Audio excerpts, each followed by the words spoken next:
মালিকের কাছে ব্যাংক ফিরিয়ে দেওয়ার যে প্রক্রিয়া। দেশের ৪১ লাখ নারীকে ফ্যামিলি কার্ড কর্মসূচির আওতায় আনার লক্ষ্যে ২০২৬-২৭ অর্থ বছরের বাজেটে ১৪,৫০০ কোটি টাকা বরাদ্দের প্রস্তাব রাখা হয়েছে। সোনালী ব্যাংকের টাকা পে আপস ব্যবহার করে ৪,১০,০০,০০০ পরিবারের প্রধান নারী মাসে ২,৫০০ টাকা করে ভাতা পাবেন।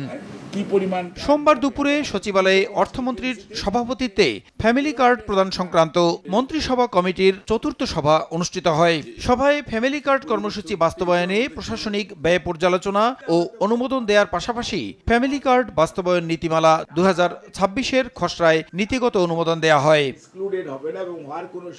পরে সমাজ কল্যাণ মন্ত্রী বলেন, ৬ মাস পর পর তৃতীয় পক্ষের মাধ্যমে ফ্যামিলি কার্ডের বিষয়টি পর্যালোচনা করা হবে। এছাড়া স্বচ্ছতা নিশ্চিতে এই কার্যক্রম বাস্তবায়নে রাজনৈতিক প্রভাব থাকবে না। জেলা প্রশাসক সহ সরকারি কর্মকর্তারা এটি বাস্তবায়নে কাজ করবেন।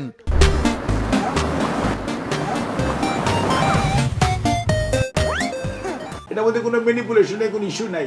Irrespective of sex, religion and political belief, all the families will get the benefit. যে সমস্ত স্ট্রেংথ এন্ড উইকনেস অ্যাড্রেস করে রিভিউ করার যে বিষয়টা, every 6 months it will be reviewed, third party review হবে। অর্থমন্ত্রী জানান, স্বল্প আয়ের মানুষের জীবনমান উন্নয়ন ও স্বাবলম্বী করতেই ফ্যামিলি কার্ড প্রদান কার্যক্রম।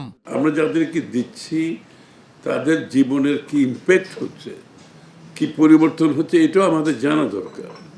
আমাদের কতটুকু দারিদ্র্য বিমোচন হচ্ছে, এখানে তাদের জীবনযাত্রার মান কতটুকু উন্নত হচ্ছে, তাদের স্বাস্থ্য শিক্ষার ক্ষেত্রে তারা কতটুকু এগিয়ে যাচ্ছে, এই বিষয়গুলো আমাদের ইভ্যালুয়েট করা দরকার। চ্যালেঞ্জ থাকলেও ভঙ্গুর অর্থনীতিকে স্থিতিশীল ও সমৃদ্ধ করাই এবারের বাজেটের মূল লক্ষ্য বলে জানান মন্ত্রী।